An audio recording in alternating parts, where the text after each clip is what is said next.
Good morning, everybody. Oh, it worked that time. We're so glad you're here this morning on this beautiful sunny Sunday morning. If you are joining us online, we're glad you are here as well in that space. It is good to gather together. It is good to take some breaks and go on vacation and come back, and that's been true all summer. So it's always a different group of people on Sunday mornings in the summer. So it's good to see you when you are here, and when you are away, we hope you are resting and playing and doing all the good things that Michigan summers have to offer. All right, just a couple of things that you need to be aware of. It is August, and sorry, kids and teachers, school's coming kind of soon, so we're winding down a few summer things, but a couple of things coming up here. Later on this month, we're going to do a Sunday at Dale's house, not the house they live in currently, but the house that Dale has been building.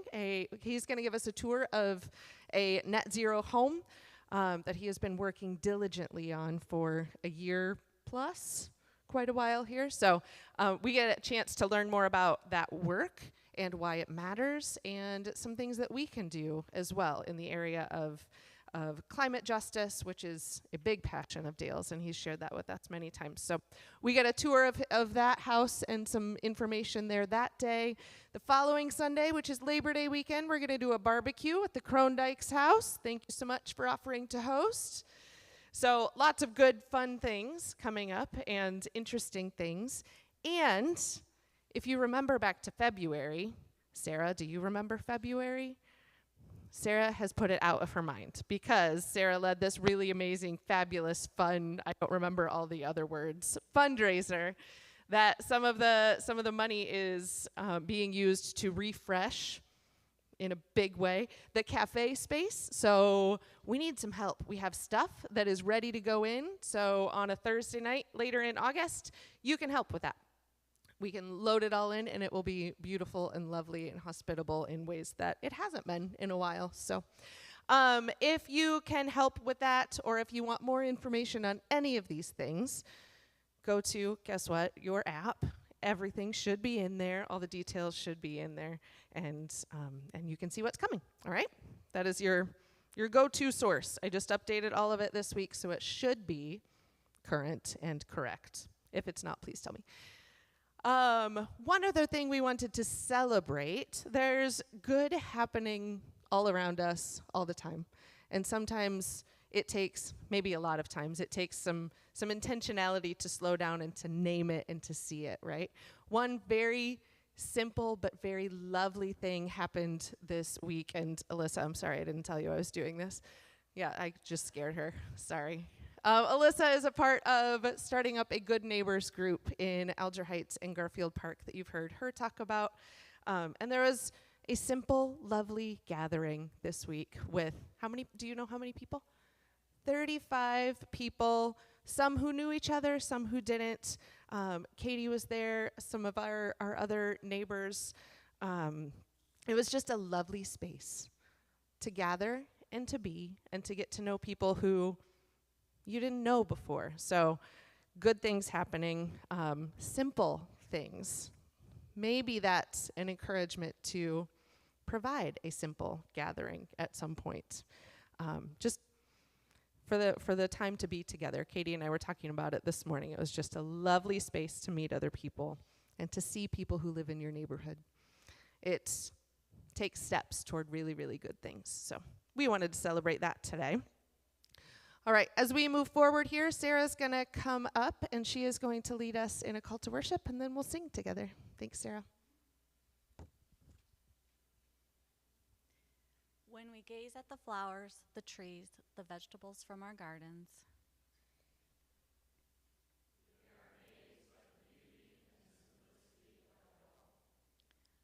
when we gaze at the night sky, at the moon, the stars, the vast expanse of wonder,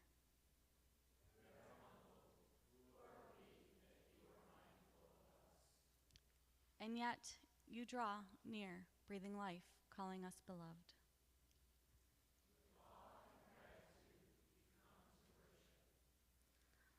Let us lift our hearts to the one who made the heavens and cherish every soul. Let's stand and sing together.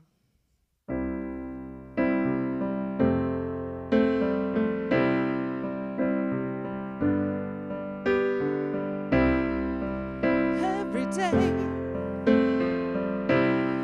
we go to war again. We assume we know so much more than them before we hear what they have to say. Headline breaks and we start to hate again, calling them names again. We give our peace away. I hope they see it, 'cause I wanna see it. I hope we believe it. I wanna see the love all around you, all around you. I wanna know that love is all around you. It's all around you.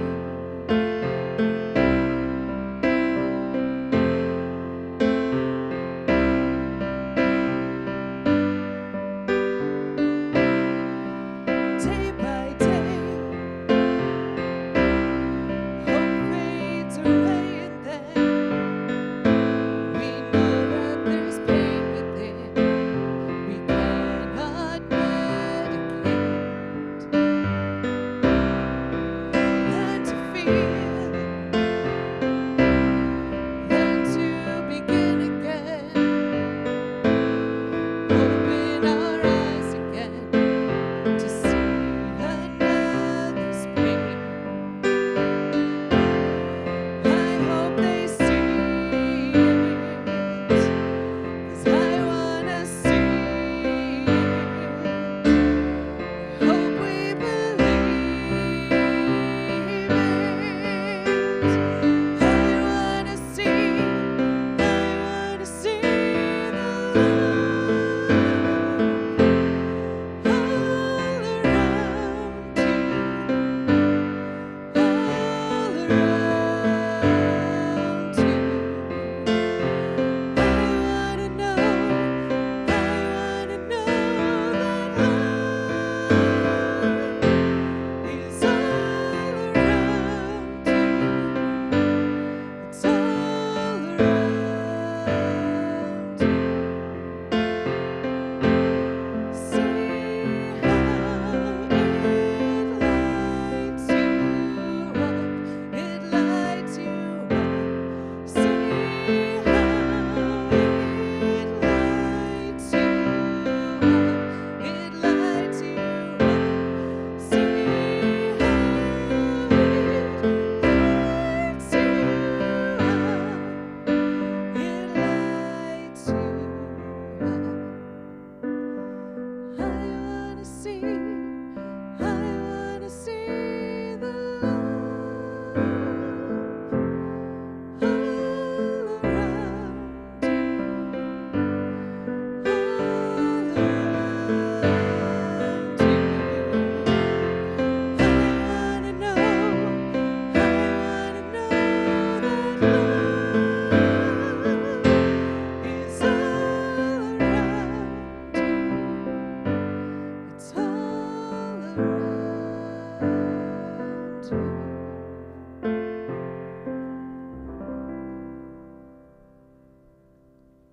Love is all around. And the prayer is that we would have eyes to see it. And that's why we're singing it together, because sometimes it's easy to miss that God's love is all around, always present, always available, always extending its reach to us. Yeah, but we need to sing it. We need to talk about it. We need to remind each other of just how true that is. So thanks for joining in that song. You can have a seat. You can have a seat. I want to read to you a quote I think in our first week in the series of in this book of Amos that we're going through, I read a little bit from Abraham Joshua Heschel, who's, I think, arguably one of the most significant theologians and religious scholars of the 20th century. He was a Jew, born in Germany, fled, just escaped prior to really fascism and Nazism taking hold, and fled to America, where he became a preeminent voice, including a preeminent voice in the civil rights movement, interestingly. I came across this quote from him this week, and I just want to invite you to listen. Our goal should be to live life in radical amazement, to get up in the morning and look at the world in a way that takes nothing for granted. Everything is phenomenal. Everything is incredible. Never treat life casually. To be spiritual, he says, is to be amazed. To be spiritual is to be amazed. I like that, if you hadn't guessed. Hence the reason why I'm reading it to you, right? To be spiritual is to be amazed. It's to have an awe and a wonder, to recognize that everything is phenomenal.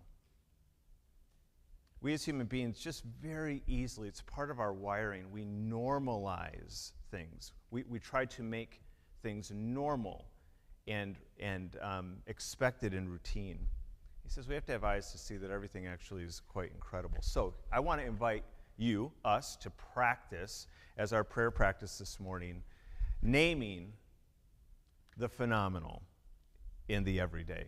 I want you to think for a moment, what in the last week or so has maybe been quite ordinary or mundane, or maybe others wouldn't think it's spectacular, but if you pause and think about it for a moment, it's actually quite amazing. So can we practice amazement together here for a moment? What comes to mind? Deb?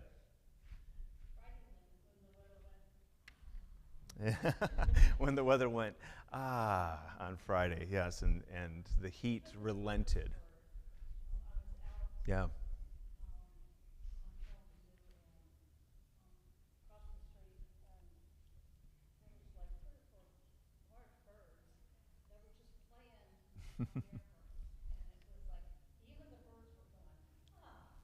Yeah.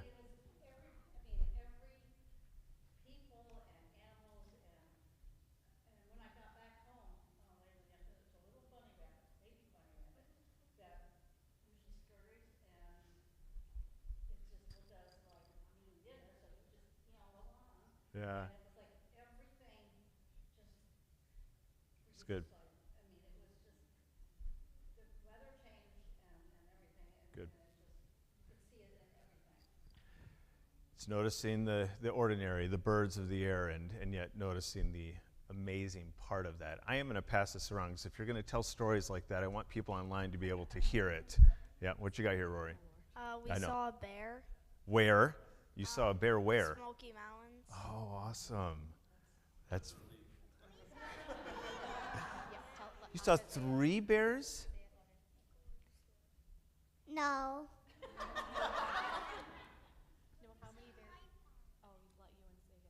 Yeah, go ahead. I almost got eaten by one. Okay, wow.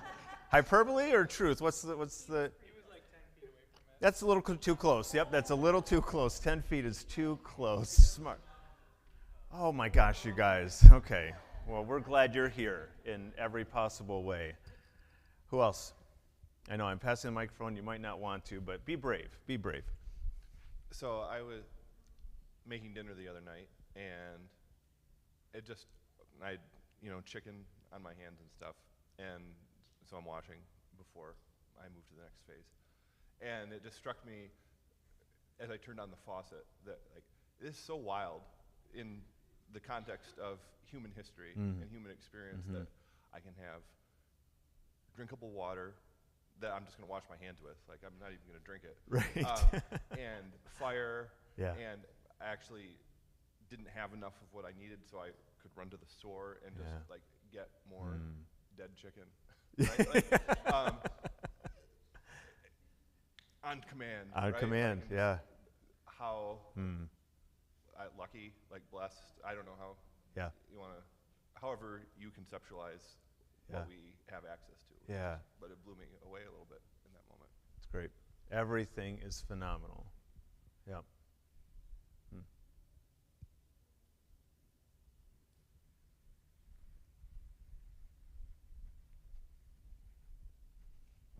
I just love watching all the bees in my yard.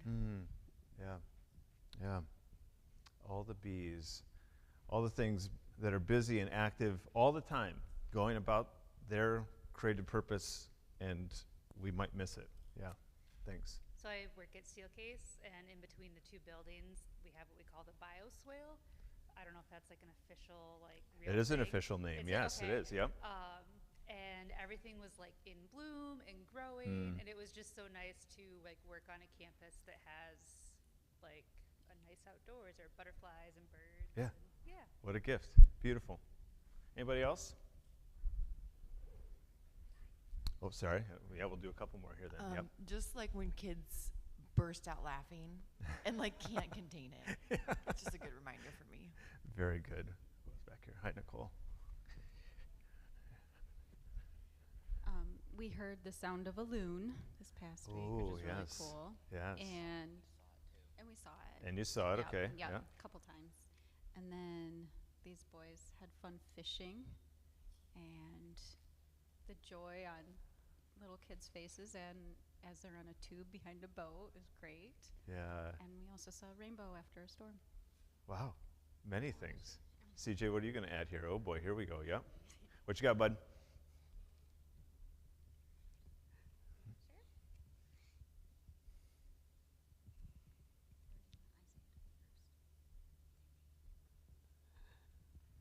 When I was standing on the dock at our cottage, there was about like 7 ducks that just swam like right under me on the dock.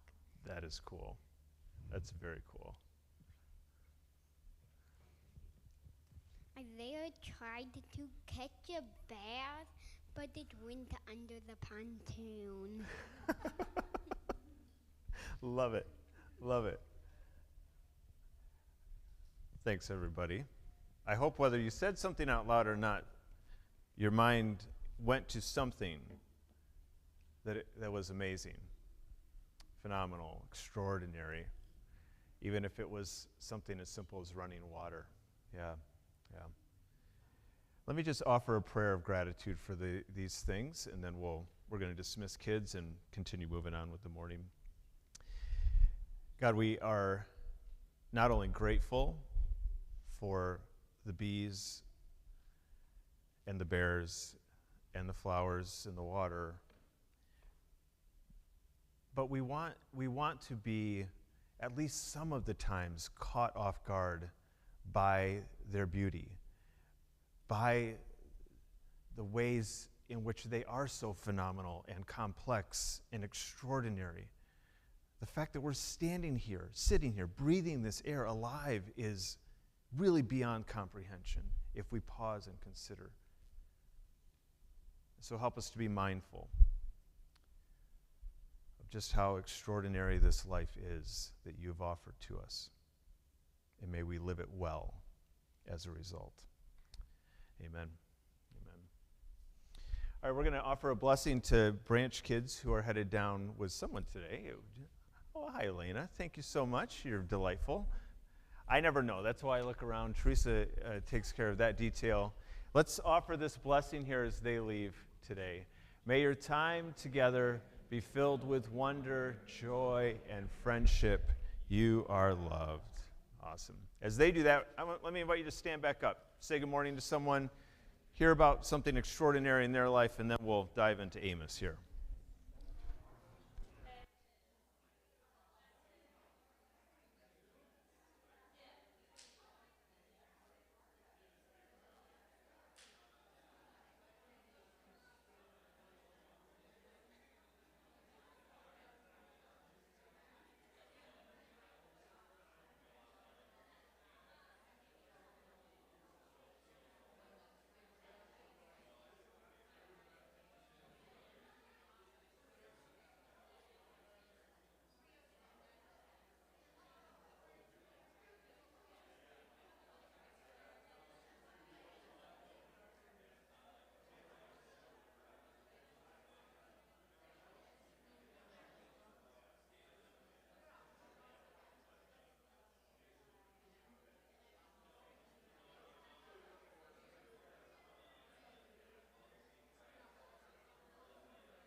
All right, folks, let's find our seat again.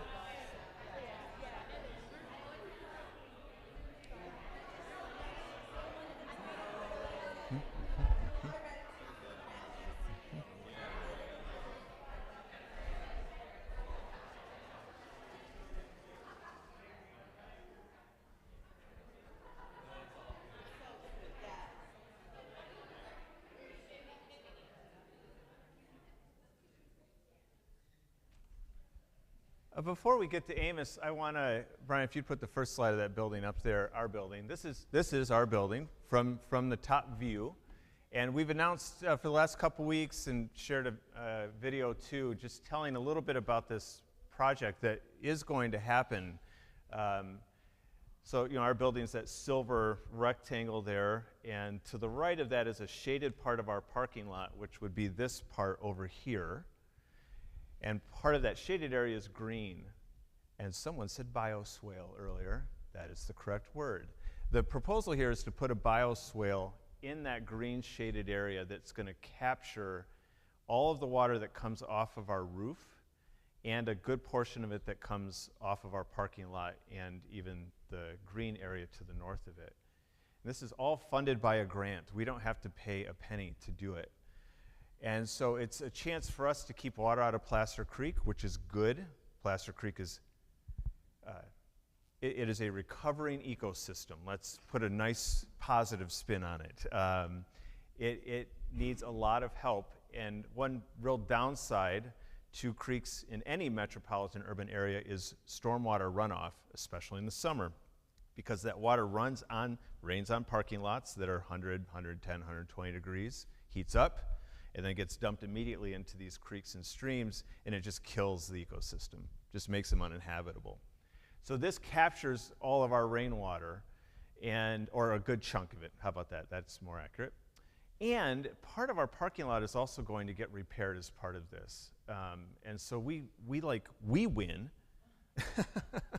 and the earth wins, and it's all again funded by a grant. So this is a preliminary proposal. There's a handout of this on the kiosk over there that you passed on your way in if you're curious about more. And construction will start in the spring of next year. So we'll keep you updated when this proposal gets fired. Absolutely. Definitely worth clapping about. Okay. All right. So let's read Amos 8. We're almost to the end, by the way. Amos has 9 chapters. We thought just for fun, we'd stretch chapter 9 into 2 Sundays, so Teresa gets next week, and then I get the following after that. But we're almost near the end of Amos. And let's read through this chapter together. Then the sovereign Lord showed me, Amos, another vision. In it I saw a basket filled with ripe fruit. What do you see, Amos? He asked. I replied, a basket full of ripe fruit. And if you're here, you're thinking, okay, good. Ripe fruit's good. Bowl of ripe fruit, even better. Uh-oh.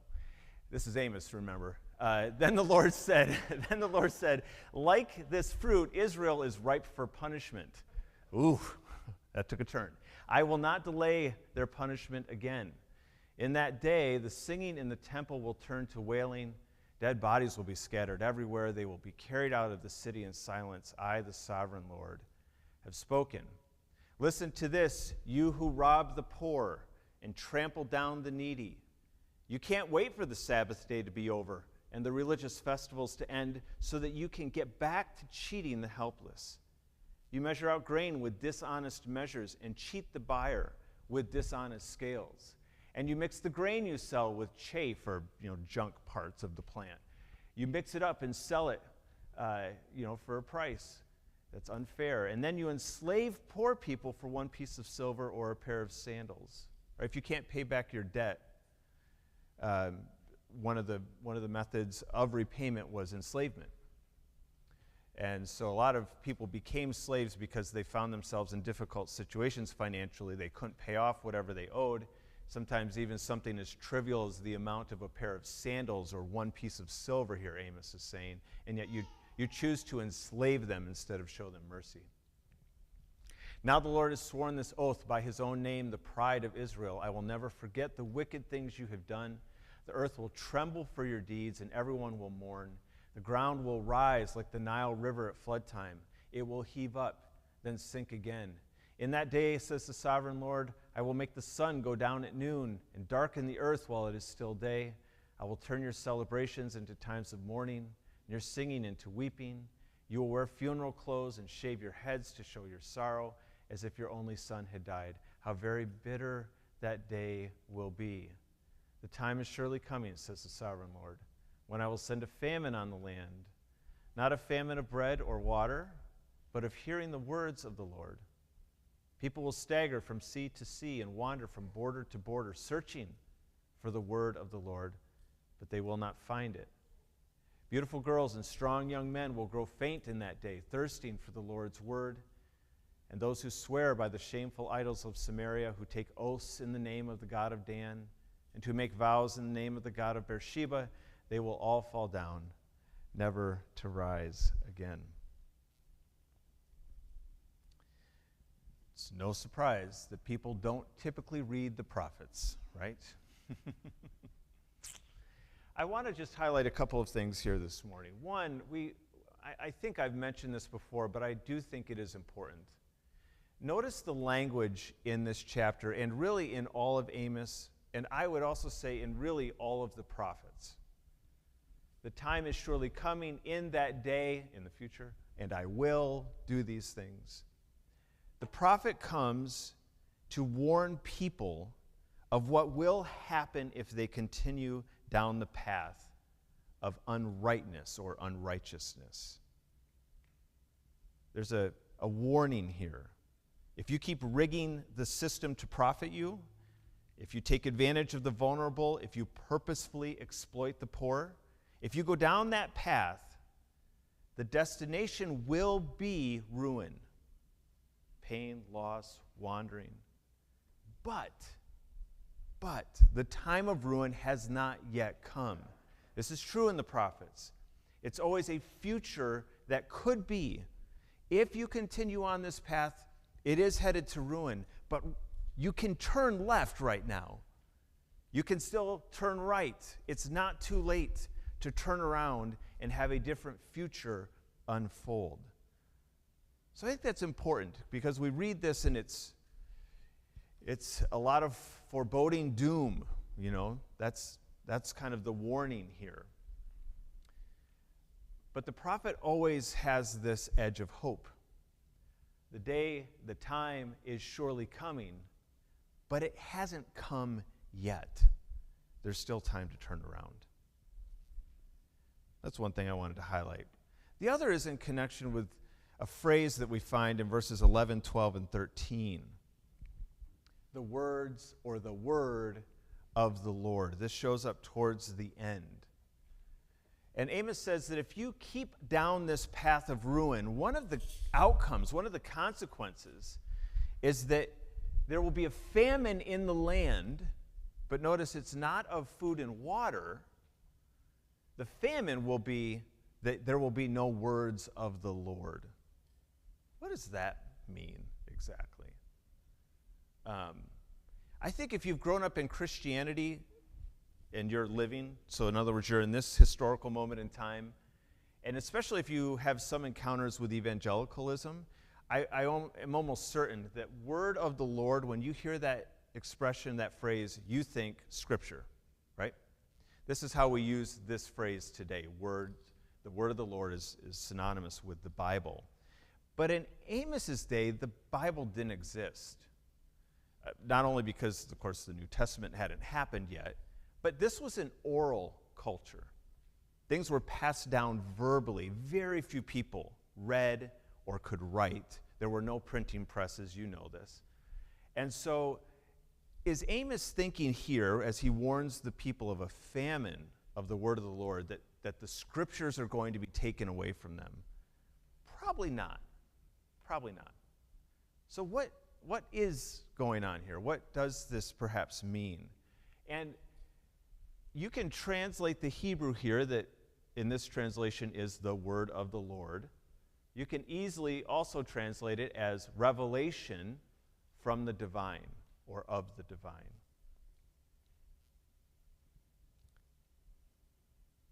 Amos is saying that there is this thing that God does to help us see, to help us understand.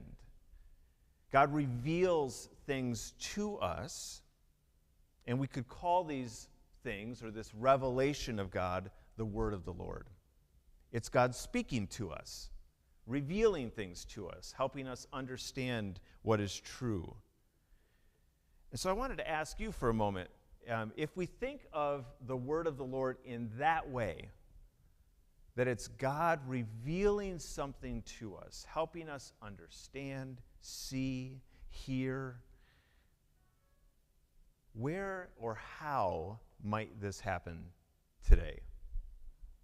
What might the word of the Lord look like today? Or here's another way to phrase that question. What moments today in our lives might we call sacred or holy? I'm just going to let you stew on that. I'm going to slowly walk over here and give you time, because I'd like to actually do a little bit of brainstorming together.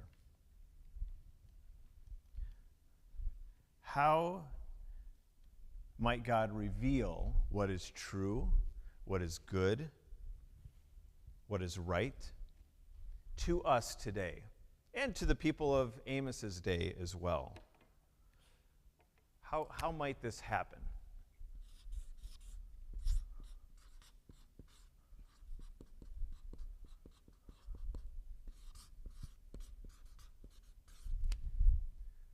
What do you think? Yeah, Katie.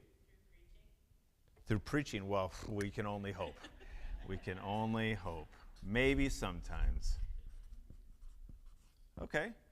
At its best, yeah, this sort of space could be a space where God uses the person speaking to remind you, to help you understand something, to bring clarity, to reveal something. Words of a child. Absolutely.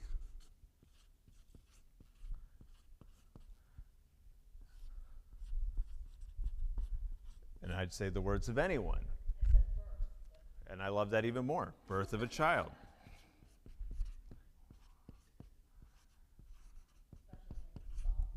Yeah. Very sacred moment, and a very revealing moment.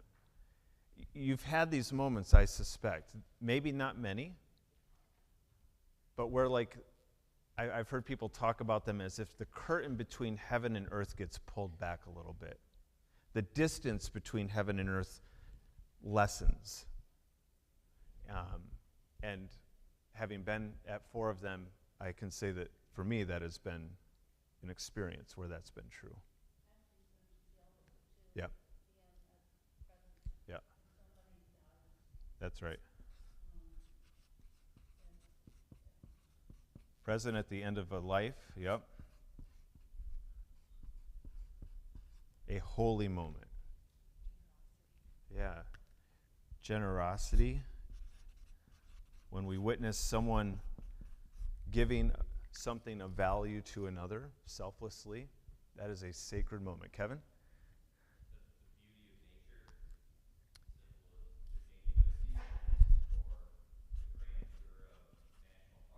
Yep. Or Close Encounters with a Bear, you know. Yep. I mean, absolutely. In Christian theology, the created world is one of the primary forms of revelation. If you take a theology class, you'll hear that being talked about. That one of the primary ways that God reveals who God is and what is true is through the created world. And you can read Romans 1 and find Paul saying the same thing there. Yep. Poetry. Yep.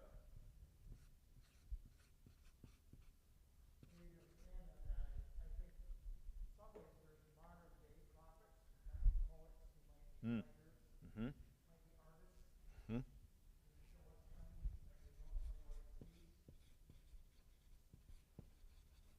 Modern day prophets.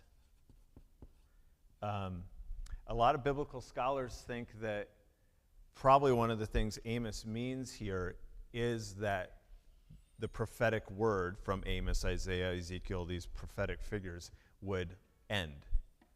And so you're connecting that to our modern day as well. Yeah. Yep. Mm. Yeah. Yes. Yes. Very good. Very good. Yep.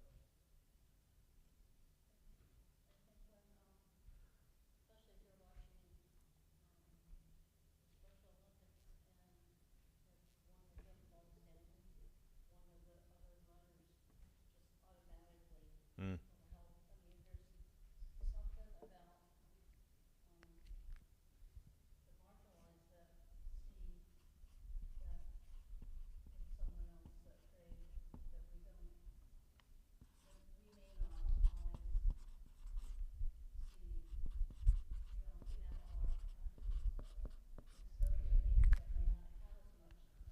Yeah.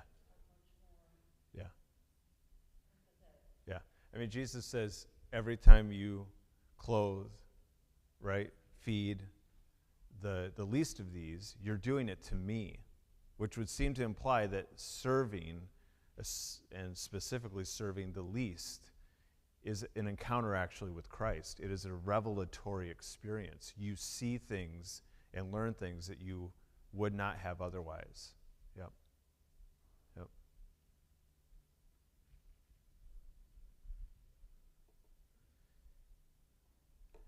I want to show you just a couple of videos here that for me this week happened to be revelatory words of the Lord. And I didn't expect it because I was just scrolling away. And then this came across my feed.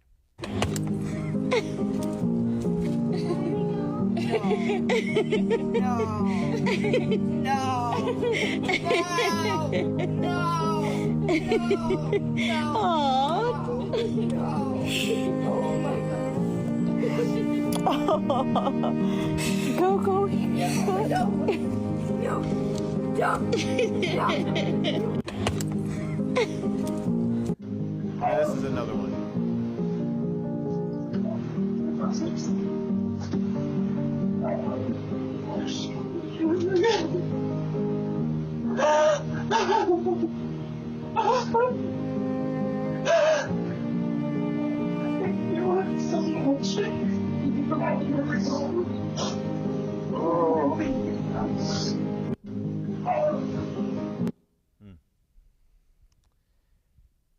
Just short little moments in my life, but I found myself crying because, especially that second one, I feel like so much of what we hear from the world is that we are against each other and that we're irrevocably different from one another and we're at odds and we're at war.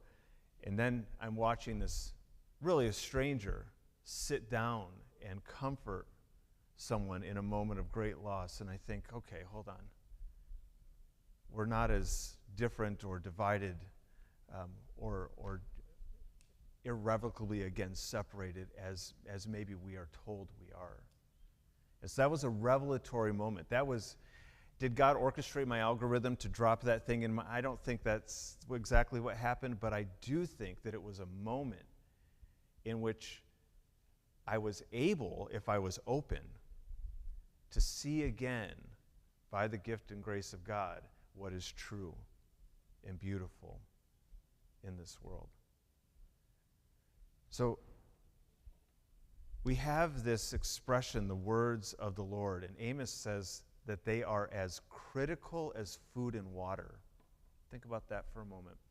That's hard to believe, I think, because when I get hungry, I get angry. I mean, I feel hunger's effects real quick, you know. But Amos says, a famine of the words of the Lord will lead even the strong and young to stumble around aimlessly. And so Amos says that if you're headed down the path of unrighteousness, if you're only looking out for yourself, and if you don't care if the system is broken, as long as it benefits you. If you head down that path, over time what will happen is you will experience a famine of the heart. It will feel like the word of the Lord is gone and not available. And maybe that's one way to read this would be, oh, well, God takes the word of the Lord away, stops revealing things to us. I think more often than not, though, it's our hard hearts that keeps us from seeing a world saturated with the word of the Lord. I think this world is saturated with the word of the Lord. It is full of opportunities to see again what is real and good and true and right. And we listed in just a few short minutes. And even earlier when we were talking about the bees and the bears and these things that bring amazement to us, those are all words of the Lord. So let me invite you this week to be open and curious and ready. Because sometimes words of the Lord come without any expectation or warning. They just show up, even sometimes in your endless scrolling, which I advise against. But, nonetheless, sometimes even there. You can be out for an every evening walk with your pet. You can just be cruising through some poetry because why not? And all of a sudden, something can just shout to you, reveal to you what is true and good and beautiful and right. So be open and curious and ready. And let me invite you to pick a practice. Because there are things that we can do to, I think, put us in a posture of receptivity, to open up our eyes and help open up our hearts to the word of the Lord, to divine revelation. And some of them are listed here, I suppose. Others exist as well. If it is poetry for you, pick the practice this week. If it's fiction, for me it's actually often a really good book of fiction, a storytelling, whoever said that, right? That's powerful to me. Maybe it is for you sometimes too. Pick that practice. Maybe it's silence. When you do practice it, if you do, it's hard, but you know that when you do practice silence, you gain a clarity that you didn't have before quite often. So maybe that would be the practice to pick this week. Maybe it's being with your best people, the people you know love you and you love and accept you fully. And when you are around a table with those people, it is a divine revelation. Practice that this week. Get on the phone, text, and get those people over to your house, right? Pick a practice this week that will make you or help you be in a posture of receptivity to the word of the Lord. If preaching is a practice that we participate in, so is this meal. This is a spiritual practice that is meant in part to help us be ready and open to what God might want to reveal to us. And so, as we come to this table this morning, I invite you to be just that, open and curious and ready. What might the gifts of this meal reveal to you today about who God is, about who you are, about this world that we live in? We'll have a station up front. We'll have a station in the back. And you're invited to just come forward whenever you would like, if you would like, to share in this meal with us. And then we'll eat and drink them together once everyone is back in their seat. You know the deal. Most of you do. I need some folks to help serve. If you'd be willing to come forward and help us do that. There will be a gluten-free option up front here. Ooh, Teresa, would you go and grab some tongs for us? she'll get them to you. Thanks. So far it's Nolan and I. I need some more help. Okay, good. Thanks, Steve. Would you head back there with him? Thank you so much.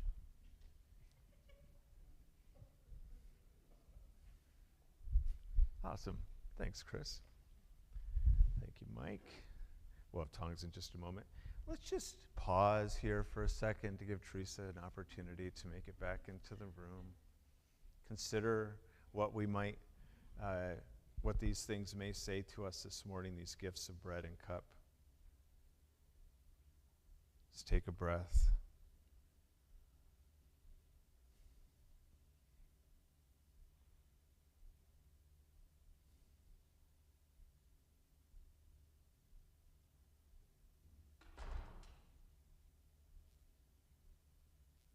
And let's be ready. Thank you. Friends, the gifts of God for the people of God. Amen.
Christ broken for you, and Steve, the body of Christ broken for you, and the blood of Christ shed for you. Amen.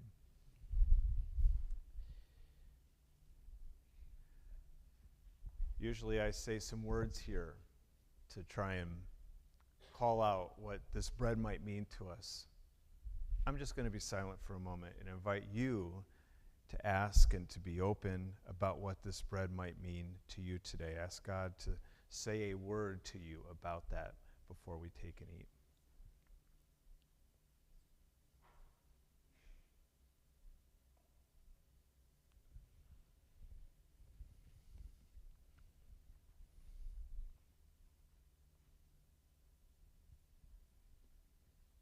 And the same of the cup. Let me invite you to be quiet and still and to listen for what this might mean for you today.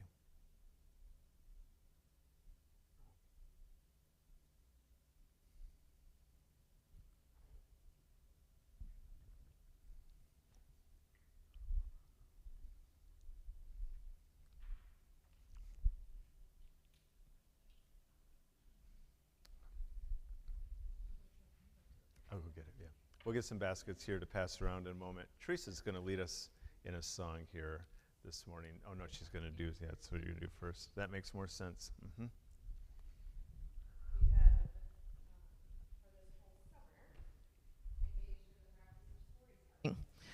And as Krista said, as Chris mentioned, storytelling can be revelatory, right? So we just practiced this table together. I'm going to invite you into a practice of listening to a story.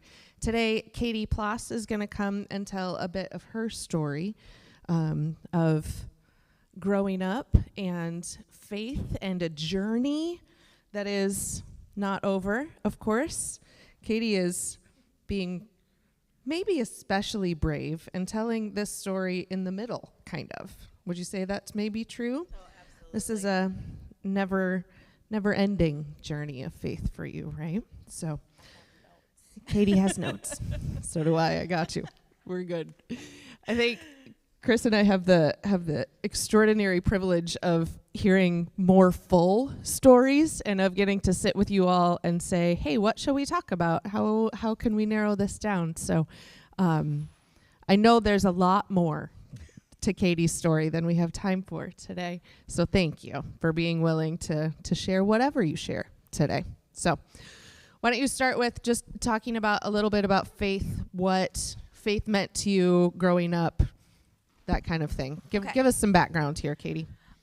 So, like the majority of people in West Michigan, I was born in a Christian family, so faith was a part of my life from day one. The God that I was introduced to in my early years,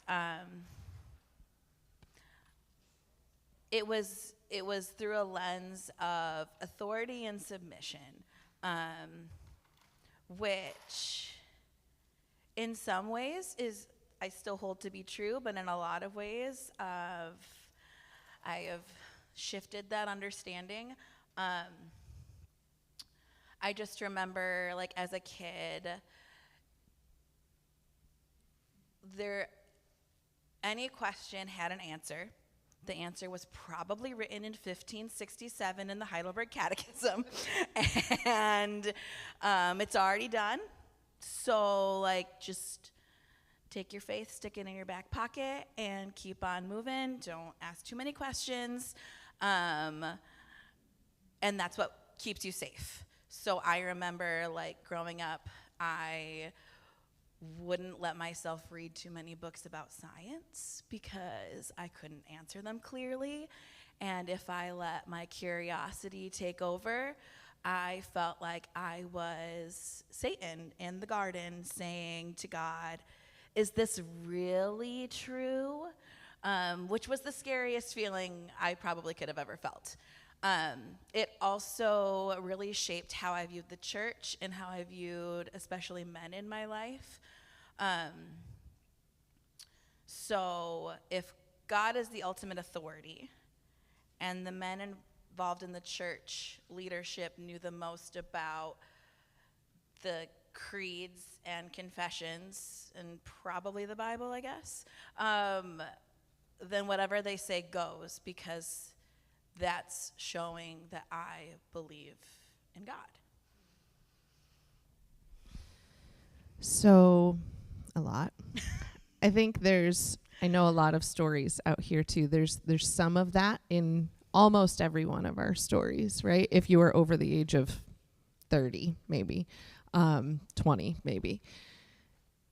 So it was, I would say, just from hearing more of your story, that yours is maybe a bit more extreme in those things that you just said, at least in the ways that I grew up, right? Absolutely. Yeah. So, like, two little stories I have to share to, like, kind of show how extreme this was. My husband and I almost broke up with him because he was at Calvin College and told me that he wasn't sure that he believed that creation was 7 days. And to me, that said, well, if you're going to question that, you're questioning the entire Bible and your faith is gone. So I'm very glad that I didn't break up with him because I really like him still. We do too. We're glad you stuck with it. Good. But good. like that was like if you question that, your faith is gone. Another thing is my grandparents are Baptist, so they hold to believers' baptism. You choose when you're baptized. My parents were not. They're Reformed and infant baptism.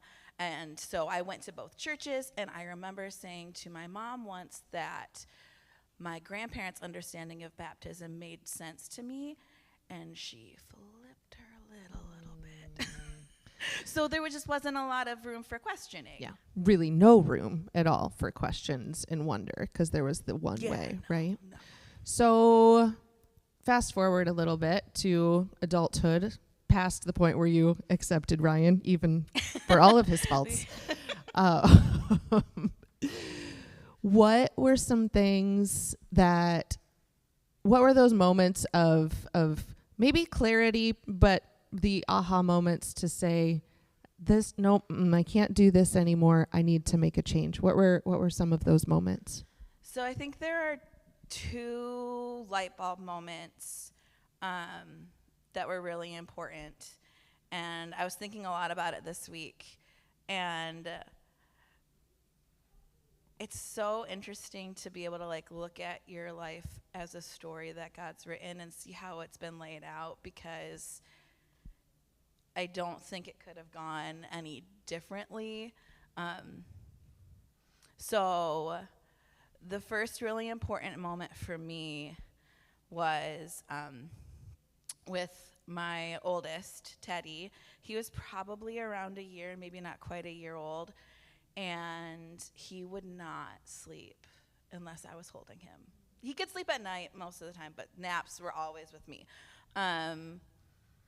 But I just remember holding him, and it's very much one of these word of the Lord moments where I can sit in that same chair, I can go back right there in my mind right now, and I was thinking how much I don't mind sacrificing. The house is now messier because I can't do the other work that I need to do, and I really want to move my body, but I get to hold this little soul, and I get to help him get what he needs, and I love him so much, and I was just filled with delight. And then I thought, but I'm a human, and I do this flawed, and if what I'm told about God is true and that he's perfect, then he has to do the same thing with me, and it can't be flawed.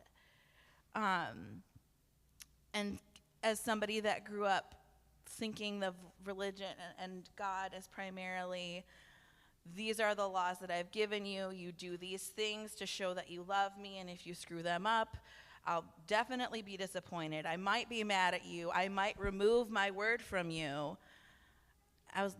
It just wasn't adding up. I couldn't be better than God, and I loved my kids so much that I had to shift how I understood how God saw me.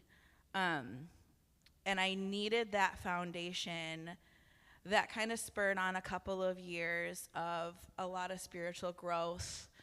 And I needed that for the next step, which was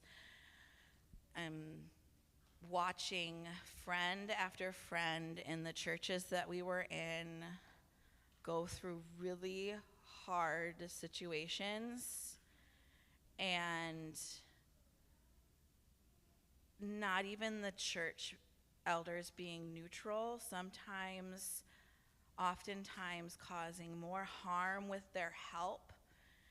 And because I loved God and I believe in the church, in some instances I stood up for the men that were causing harm more than I stood by my friends, which you do what you can with the information you have in the moment. And I'm glad that God has showed me these things, because the hard things don't go away. There's always people in your life that need support, and you need support. But I just remember friends in seminary who would have surprise medical bills or car bills. And because my husband was learning to be a deacon, he knew he'd go to the meetings. He knew what the church had. And they would grill them and make sure it was wise to help. And I just didn't understand why wisdom meant making things harder for people instead of giving them space to heal. And I didn't understand why. And this continued on as my husband explored church leadership and then became a deacon. He would go to Presbyterian meetings of all of the churches in our former denomination in the area. And there were known abusers that pastors had said, oh, this man should not pastor a church, that were then allowed to pastor. And no one was sticking up for the lay people. The most vulnerable didn't have a voice and didn't know and were just left there because the people that did have a voice weren't in harm's way. And I couldn't be a part of the system anymore. So these systems that you were brought up in, that you understood deeply, these systems that you didn't want to question, right? You had to, though, because you saw harm being done. And somewhere in you, you knew that God was not a God of causing harm. You knew God was a God of love and of compassion. And it was insanely brave of you to take steps out of that, Katie, and to do the things that you did to support your friends in those spaces. And so really hard, right? You've talked about that a lot with me, that how hard those spaces were as well. So you saw those moments. You said, no, this cannot be. We have to make some changes, which is why we get the Plas family here. And we are delighted that you are a part of our community, you and Ryan and your kids. We adore you all. And we hope we can all be, we hope this for all of us, that we can be that space to grow and to heal and to wonder and to question. I'm pretty sure the branch is a place where you can question. Yeah, I hope that is true. So what, in that whole trajectory, and you're here now, how would you say faith, what does faith mean to you now, as opposed to that authoritative, submissive kind of thing? I would say when I was in my deepest parts of questioning, I even played around with the idea of letting go of faith completely. What would that look like? Could I do that? And there was something inside of me that couldn't let go. And it wasn't me. It was the Holy Spirit, because they showed me the beauty of Jesus. I want to be with Jesus. I want to be with people that love Jesus. I want to be with people that want to live like Jesus, that have compassion, that delight in the world around them, in the people around them, that look for the good, that just that know that even in the hard, Jesus is there, and it's worth fighting to see and showing other people. And that, I guess that's where I'm at right now. I still have mile-long theological questions and things I don't understand, and that's really scary. We all do. And so I still put up my little, well, here's the question and answer wall. Don't go there anymore. We're done. But what I fall back on, instead of the rules and the phrases of don't ask that because God will be angry is it's more that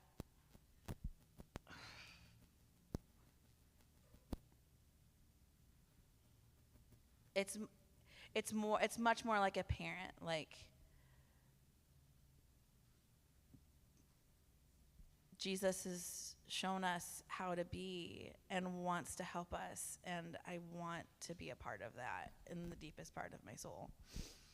That is a beautiful place to land. And I hope that is something you can carry through the next parts of your journey, right? Is there anything else? I know you made notes. Were there anything other? Any questions that I didn't ask you? You're brave to ask that. You know how much I like to It's talk. fair. I'm looking at the clock. No, we're good. Yeah, you got 2 minutes. No, Okay. but if you're in that space of trying to figure things out, trying to decide who God is and what culture has kind of warped your understanding of God to be, I'm there with you. I love talking. I'm a verbal processor. I'll verbal process with you all day long. I can attest to that. Yes, it's true. And lovely and able to hold a lot. You're not the person that's just going to say, yes, but this is the thing. You know, I used to be that person. So if you need an interpreter for that person, you also can be there, that too. I can try and tell you what's going on in their head too. This is true. I think that is a lovely spot to end, because it is an invitation to all of us. If there are questions and wonderings, no matter how old you are, if you are 7 years old or you are 70 years old and anywhere in between, there's always questions. There's always wonderings. There's always doubt. None of those things are bad. They're good. They are revelatory, right? They teach us something if we're willing to listen and to be curious and to be open to what they have to teach us. It is, I know that was a short conversation for a very long and hard journey for you. And it took so much courage for you to say, no, this is not okay. I will not be a part of that system that's okay. Because it comes with loss, and it comes with leaving behind people and communities and safety and all of these things, right? But it was courageous of you to say, I can't do that. And to know in your own self what you needed and what you needed to be a part of, right? So will you help me thank Katie for sharing today?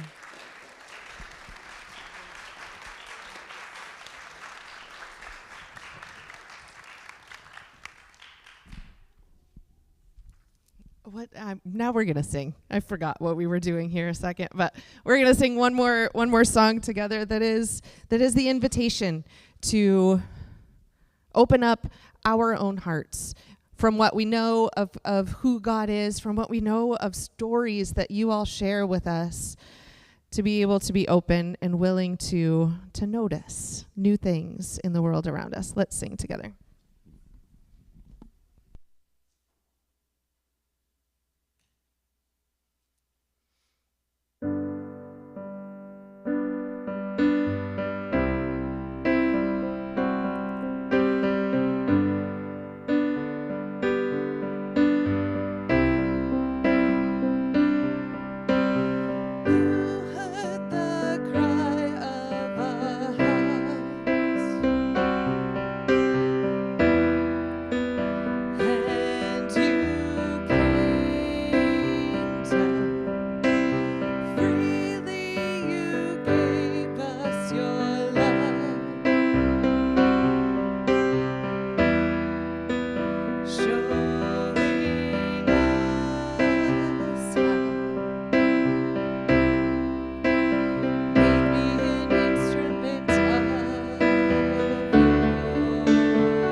the line there that we just sang is, may your love cause us to open up.